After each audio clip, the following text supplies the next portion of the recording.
Zvandakaitwa nembinga yangu yekunigeria, iye akange aine shopu yake panext nepandainge ndichishanda. Muri sei mukomanashi?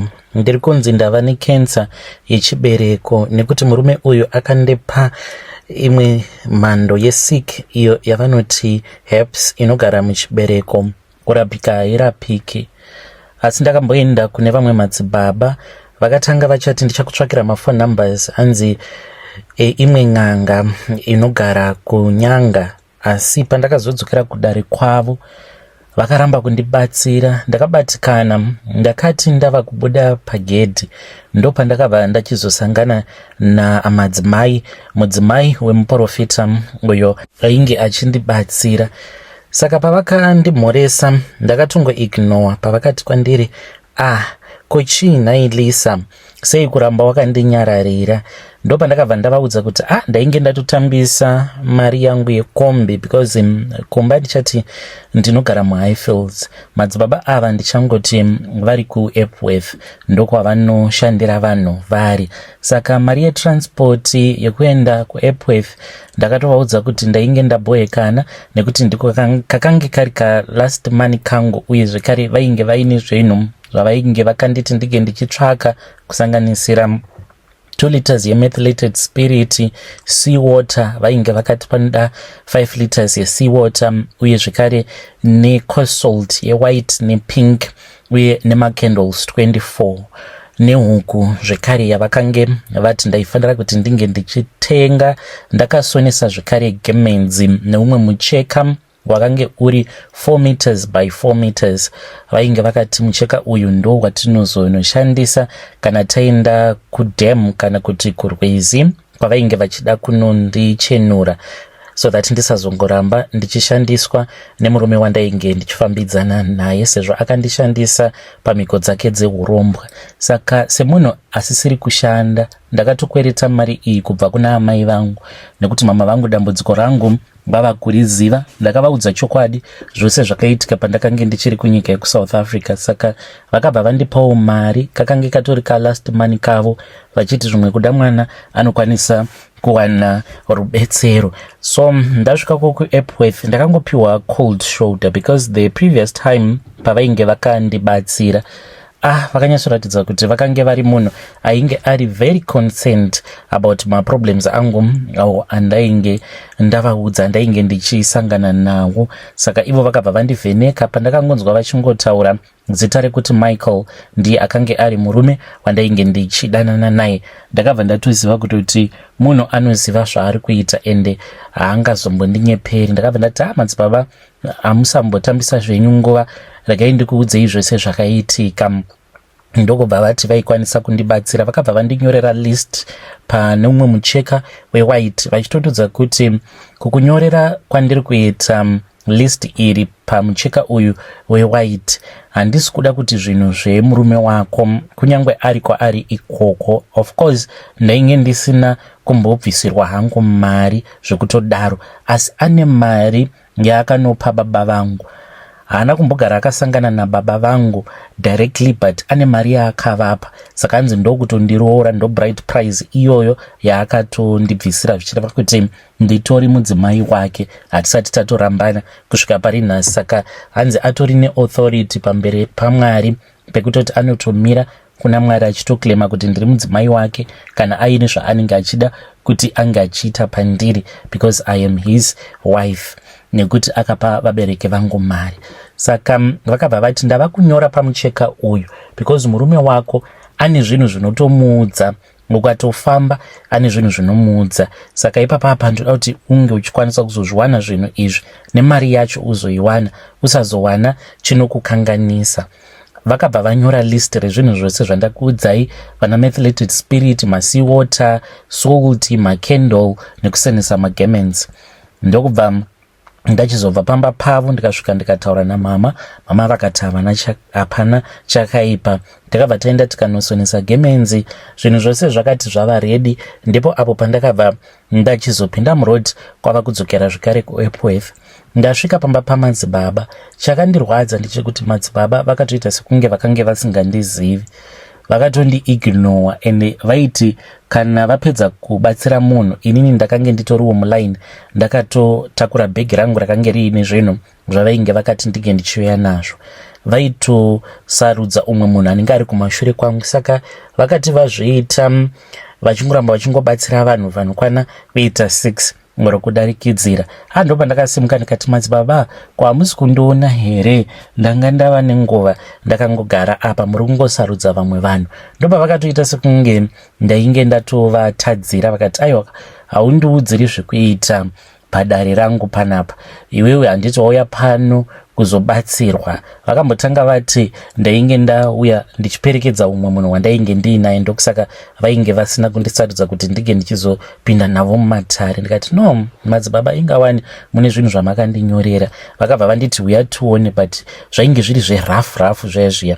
Ndakazoti ndaenda kuseri kweimwe imba uko kwavaine krawa ravo, ndokubva ndachizopfugama. Vakabva vatanga kutondibvunza zita rangu, uri kuda kubatsirwa nei? Ndokubva ndati ndauya nezvinhu zvezvya madzibaba zvamakati tinofanira kuti tinge tichizoenda kumadziva, then mobva manondigezesa. Mapedza kundigezesa mobva machizondipa mafoni numbers asekuru avo vamakataura nezvavo, vamaiti vanogara kuChipinge. Vakangonditarisa nekona izizo vakati madzimai, ndoge kutotanga kutokuonai, mune shuwa kuti tinozivana? Ndakashamisika mukomana ipapo pavakati mune shuwa kuti tinozivana because ndikoke kutanga kutokuonai. Ndakashamisika nazvo. Ndakabva ndangoona kuti cold shoulder yandainge ndichipiwa maybe painge paine zvainge zvichitoitika mumweya, then ndokubva ndasimuka paya. Ndasimuka ndava kubuda gate, ndopa ndakabva ndachizosangana namadzimai mukadzi wavo. Ndikati ndinogozvinetserei kuswera ndichitaura nevanhu, obviously maybe vanogona kunge vaine zvavanenge vakataura pamusoro pangu, saka ndochingotsvaka zvangu vamwe vanhu vanogona kundibatsira. Zvadaro mukomanashi madzimai vakabva vandimisa vakati Lisa, ndoda kuti unge uchimira ipapo, pane nyaya yandinoda kukuudza. Pandakamira madzimai vakabva vatanga kueredza misodzi. Ndikati ko kwakanaka here nhai munhu waMwari? Vakabva vanditi Lisa, zvinhu hazvina kumira zvakanaka. Madzibaba vakuudza here? Ndikati kwete, hapana zvandamboudzwa ini namadzibaba. Vakabva vati kwandiri kubva zuva iro riya rawakauya vachikubatsira, tine shiri yatakangoona yakange iri mumba, but shiri iyi kuzoiona takazotoiona tose tainge tatomboenda tikanorara, saka takazongonzwa noise mudining. Ndokubva tachizodzoka kudining. Patakadzoka kudining ndopatakabva tachizoona kuti pamusoro peTV painge paine shiri yainge iripo. Shiri iyoyo hatizivi kuti yakabuda sei mumba. Pedzezvo mwana ndopaakatanga kurwara. Vakabva vatondiudza kuti ndichisangana navo pagedhi vainge vachitobva kumba kwevamwe madzimai avo vainge vari kutogara nemwana wavo, because mwana wavo ainge achirwara zvakaipisisa. Saka vakabva vatopiwa tsanangudzo kuchechi kwavo kuti mwana wenyu uyu munofanira kuti ange achimbobvapo pamba penyu, because pane hondo dziri kuitika pamba penyu, uye zvekare munhu akadai. Musi iwoyo pandakaenda kunobatsirwa navo madzibaba ndakange ndakapfeka dress reorange, saka vakabva vaudzwa kuti pane mukadzi akamboya akabatsirwa pamba penyu. Wamakabatsira mukadzi uyu ane zvinhu zviri kumutevera zvekuti zvikukutu, hamungambofi makakwanisa kuzvibvisa paari. Akauya akange akapfeka dress reorange. Ndokubva vatoziva kuti ndini ndainge ndichirehwa. Saka madzibaba vakabva vaudzwa kuti if you know what is good for you, siyanai naye mukadzi iye, kunyange akauya akabata 1 million imari yaanenge achida kuzokubhadharai mushure mekunge mabva mukumubatsira. Musambobvuma kumubatsira mukadzi iyeye nekuti zvinhu zviri paari zvinotongoda mishonga yeko kuNigeria ikoko. Saka mukomanashi pandakangonzwa madzimai vachitaura kudaro, I knew kuti she was telling me the truth, because vainge vachitoeredza misodzi vakandiudza kuti mwana wavo ari kutombopota achitovharwa pahuro. Paanozopepuka vakamubvunza kuti kochii chiri kuitika kwauri, hanzi anoti ndiri kuona vamwe varume vechiNigerian vari kuuya kwandiri vachiti baba vako vanoda kuzviita sekunge vakangwara stereki, manje tava kutoenda newe kushrine. Mwana uyu haatombozivi kuti kune chinhu chinonzi shrine. Achiri mwana mudiki zvekuma 11 years anotaura nyaya dzekuti akaenda kuNigeria uko kwakange kuine shrine, akaudzwa kuti baba vako nekuti vari kuda kutikanganisa zvinhu zvedu, saka ivo vakutogara newe pashrine pedu. Mukomana madzibaba ivavo handina kuzotaura navo zvekare because ndakaona kuti ndinogona kuzongopinza munhu busy akarasikirwawo nemwana wake nekuda kwenyaya dzangu dzandakazvikoromorera ndiri ndega. One ndakatoudzwa nevakandiudza kuti dai wasiyana navo vanhu ava vekuWestern Africa, it's either anogona kungokuzvarisa mwana, mushure mekunge akuzvarisa mwana then anobva achizokuramba obva aenda zvake kunyika kwake okutorera mwana futi on top of that. But ndakaita nharo. Chakaita kuti ndinge ndichizoita nharo, it was because of romance chaiyo. Ndainge ndisati ndakambofambidzana nemurume ainge ari romantic like murume uyo wandaifambidzana naye. Akange aine shopu yake padhuze nepandainge ndichishanda. Already ndainge ndiine mafinancial problems angu andainge ndiinawo, but it was not that serious. Ndaiva ndiine boyfriend yangu uyo wandakange ndichidanana naye. Aivawo munhu akange asina mari, aitongozvitamburirawo zvake, but ndakamuda even though I know kuti ndakazvarwa ndiri very beautiful, but ndakangoti let me find someone wekuti anongogarawo ari pasi petsoka dzangu, because previously ndainge ndakambodata varume vava vanofamba nemazimotikari anodhura, but ndaizongorwadziswa, and munhu akadaro kana aine mari dzake anenge achitongoita zvaanenge achinzwa kuda panguva yaanenge achinzwa kuda newe. So I then said let me date a guy who is below my class. Saka ndakabva ndachizosarudza mukomana wandainge ndava kudata aitawo zvekupenda, saka akamboya ndokubva apenda imwe shop yakange iri padhuze nepashop pandainge ndichishandira inini. So he asked for my phone numbers, ndokubva ndachizongomubvuma ndikabva ndati okay, it's fine, ngatimboedza zvedating.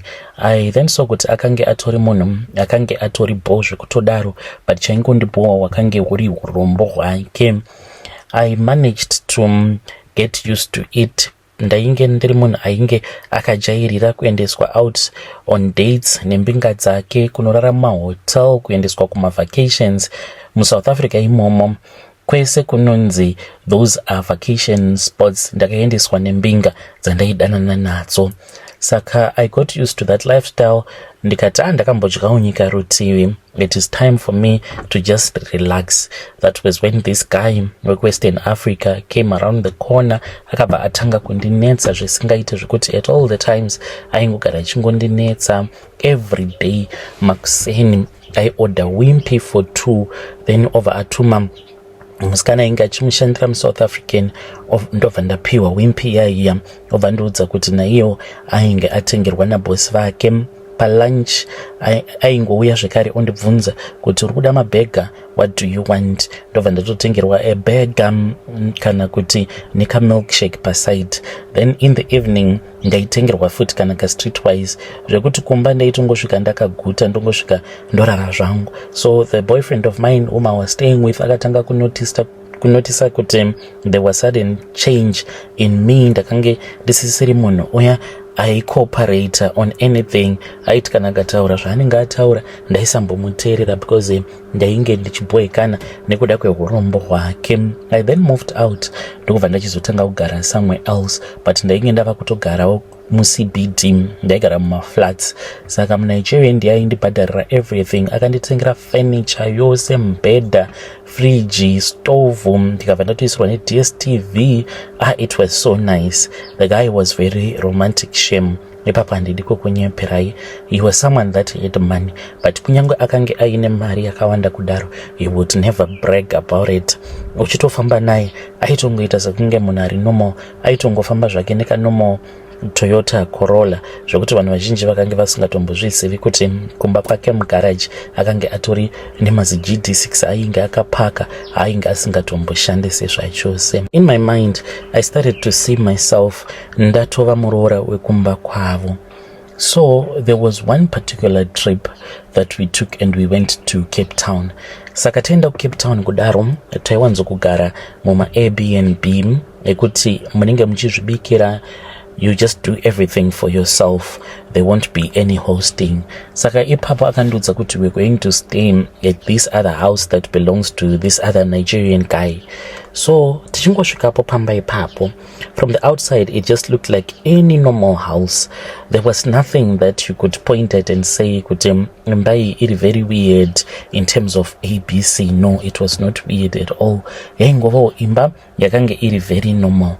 Saka ndakati tichingopinda mumba hana yangu yakabva yarova, because from the inside I could tell kuti imba iyi, it seems as if the owner of the place does not even care about the house, because furniture inge irimo, it was really old, madande mutande all over the place. The house, it looked so filthy, it was dirty. Saka tagara pasi, then pakabva pachizouya umwe muNigerian akange ari wechikuru, akangondikwazisa, andikwazisa akabva atora mari, akange aine 400 rands akange akabata. Saka akabva atanga kundikandira mari iyaiya, akati this is how we celebrate muroora mutsva in our country Nigeria. Saka ndakangoti ndokubva ndanhonga mari iyaiya.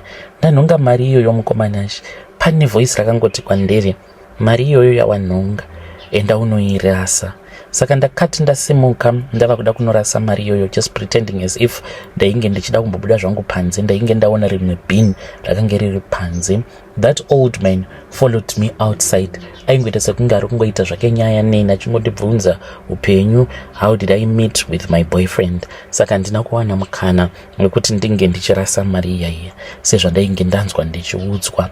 Zvadaro that night ndakashamisika mukoma, because my boyfriend then told me kuti we're going to sleep in the same room with that old Nigerian guy. Ndikati zviriko here zvinhu zvakadai so, kuti imba ine marooms akawanda kudai ndobva ndanzi we have to sleep in the same room. What is happening here? So ndakangorarawo, ndakapfeka hembe dzangu, because ndaitotya kuti maybe vanhu vanenge vachida kuzoita threesome neni, vari kuda kundirepa. Ndakabva ndapfeka tight rangu, ndokubva ndati jean pamusoro nebhutsu zvekare, ndikabva ndati bhandi rangu shwe, ndakaita zvekupfinyira t-shirt. We then went to bed.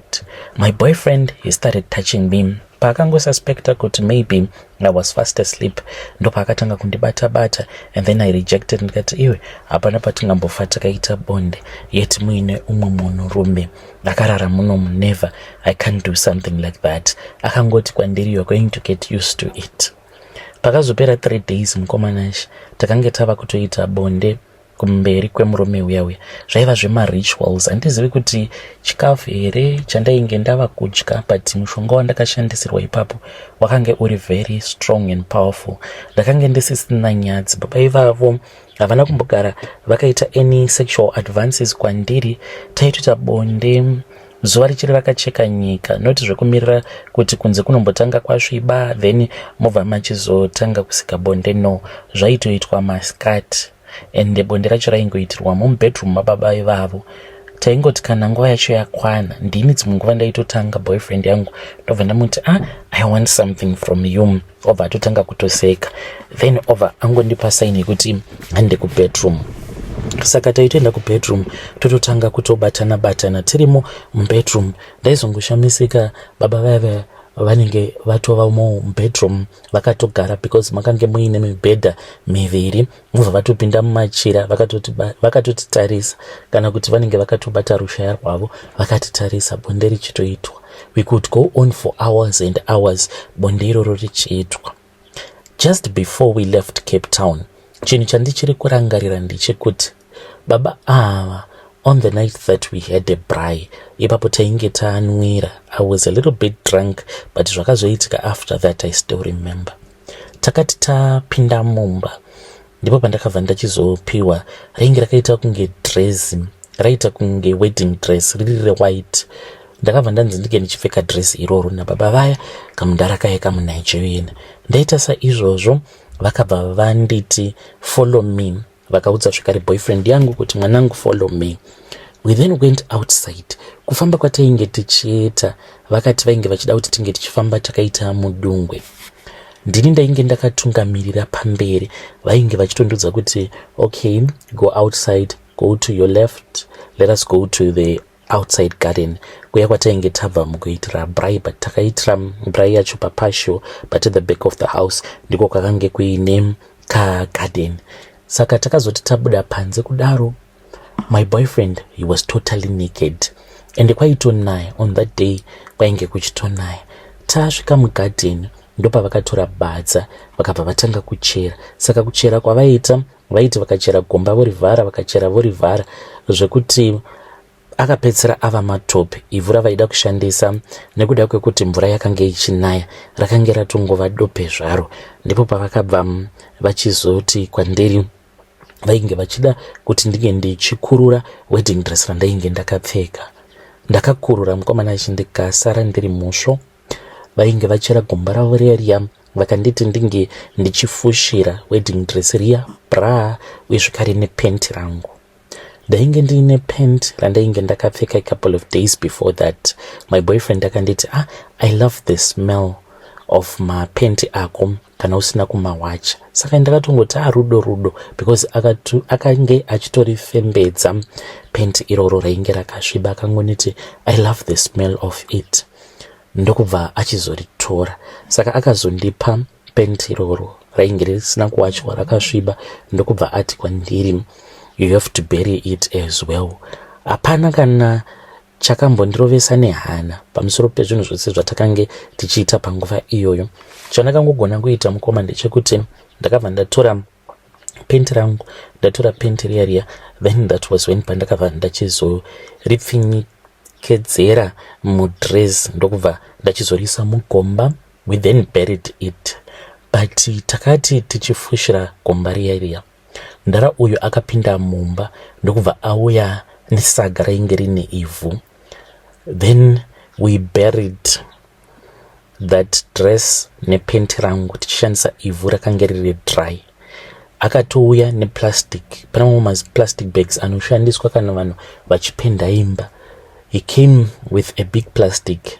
Akabva atipa directions ekuti ini ndaifanira kumira on the other side, then boyfriend yangu yakamira on the other side. Akati tinge tichisimudza plastic iroro so that it can be like a rain cover for him. Akange asingatodi kuti ivhu iroro ringe richinyorova. Akati apedza kufushira, ivhu iroro raitova dry because we had a plastic over his head. Apedza kufushira kudaro, akabva atora zengi ndokubva achizoisa pamusoro peivhu iro raainge ashandisa. Ndokubva achizotanga kufushira nematope ake aya. Tapedza kuita saizvozvo, takange tangova madhaga chete kweiko kunyorova. We were still naked. Tapinda mumba, I thought we were going to bath. Akabva aburitsa zvimwe zvivezwa zvakange zviri zvitatu. Zvivezwa izvi zvainge zviri zvitatu, zviviri zvakange zvakavezwa sekunge nhengo dzevanhurume. Chechitatu chacho ndicho chainge chakavezwa senhengo yangu, nhengo yechikadzi.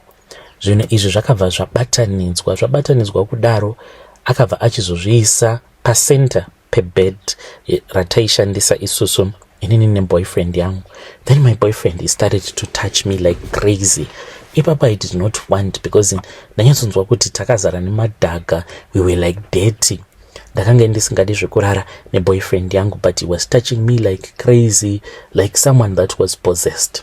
Ndakazongogamuchira zvakange zvabuda musarudzo. Then we started to sleep together. Takarara tose. It was intense mukomanashi zve about 20 minutes non-stop. It was passionate love making, yakange iri very intense. Tichingopedza ndakanzwa sekunge ndainge ndadzurwa chibereko changu. True facts ndozvandakanzwa ipapo. Paakangoita pull out of me, ndakatochema, ndikatoridza mberi, ndikati my way. Ndokubva ndatobata dumbu rangu because ndainzwa sekunge ainge aita zvekubuda akahuka chibereko changu nesikarudzi yake. He then came to me, akabva anditi, what is wrong baby? Ndobva ndamuudza ndikati, pabelly button pangu apa pari kurwadza zvisingaite. Waita sekunge power producer uchizoburitsa nhengo yako, waita sekunge waburitsa nhengo yako wakaita zvekuhuka chibereko changu, I'm in pain. Baba vaive vakabva vachizoya nomumwe mushonga. baba ava vakange vaine marings 5 kuruoko rwavo rwekuright. Vakashandisa ruoko rwavo vakatanga kundimassage. That was the first time vachindibata private part uye zvekare nepabelly button pangu paguvhu apa. Vakaita sekunge vanondimassage pain iya yakabva yati ndokubva yanyarara. I was not feeling any pain at all after that. All that I wanted to do was to go to bed. Tichibva ipapo, we then returned back to Joburg. Ndopa akandipa mari akanditi, I want you to visit your country, this and that. Wagarisa usina kumboenda kunyika kwako. Ndikati ndo kunonzi kugona kakusarudza murume uku. Murume anotobokufungirawo kuti you have to return back to your country, unge uchimbonoonawo hamanisha mwari. Ndakagamuchira mari and then I flew back to Zim. Ndakangoti ndichiri pa-airport, mukomana achi ndakatanga kunzwa pain. Ndakangoridza kamere zvekuti vamwe vanhu vakange vari padhuze neni vakatonditarisa kuti ko dzirimo here, because pain yandakanzwa ndakaita sekunge ndainge ndabayiwa paguvhu pangu. Ndakangoti maiwe kani, then ndokubva ndatoita right. Ndakazotanga kudikitira zvokuti by the time pandakanosangana nevanengena vangu vainge vauya kuzonditora kuairport, ndainge ndava kunzwa kuti I am all sweaty. Kana kubata bag ndakange ndisingachagoni because ndaita kubvunda nekuda kwepain. I then told my sister kuti ndiri kunzwa pain. Akangoti maybe you are about to have a miscarriage, you were pregnant. Ndikati zvimwe kuda, because me and my boyfriend tainge tichisika bonde pasina kushandisirana dziviriro. Ndikati maybe this is a miscarriage that is already underway. We arrived home, ndokubva tachizoenda kumba kwemuning'ina wangu. Saka bamunini ndo vakangoti kwandiri, maiguru kuonda kudai, what is going on? Honestly speaking, ku Cape Town ndakaenda nditori munhu ainge aripo, but I had grown so thin in a matter of only a couple of weeks. I had grown thin. So ndakanga ndisiri munhu ainge achimbozvitarisawo paglass. I did not even know kuti I had lost so much weight. Pandakazoti ndichinonozvitarisa muglass, that was when I saw kuti kushaya zvadzatowira mukati, zvandisisina figa yandaigara ndiinayo. Ndopandakatanga kurwara zvainge zviri very serious. A couple of days after that ndakaendeswa kuchipatara. Ndaendeswa kuchipatara mukoma, ndopandakaudzwa kuti ndine cancer iri muchibereko and it is aggressive. I tried to contact my boyfriend. Ndokubva atotanga kutondi-accuse of things that I did not even do. Akangoti achingodavira call, because ndakatofuna ne-direct call kuti ndinge ndichimudza kuti I'm sick, ndikudawo mari. Ndokubva anditi, how could you do something like that kwandirelease? I trusted you with all of my heart. Ndakatotanga kutopanika paya apa semunhu ari kurwara. Akanditi, Lisa, how many times did I call you? I never knew kuti Lisa, you are a thief. You are a common thief, Lisa. I never knew kuti you are a thief. Ndikati, uri kunditi I am a thief, chandakakubira ndakakubira chii? Ndokubva ati kwandiri, wakandibira mari yangu. I never stole money from this guy. I never stole anything. Saka ndakangozvinzwisawo kuti munhu nezvangu haachadi. Saka mukuzofambawo ndichirwara, ndaingopiwawo tsanangudzo dzekungoti mai pane munhu ari kukushandisai.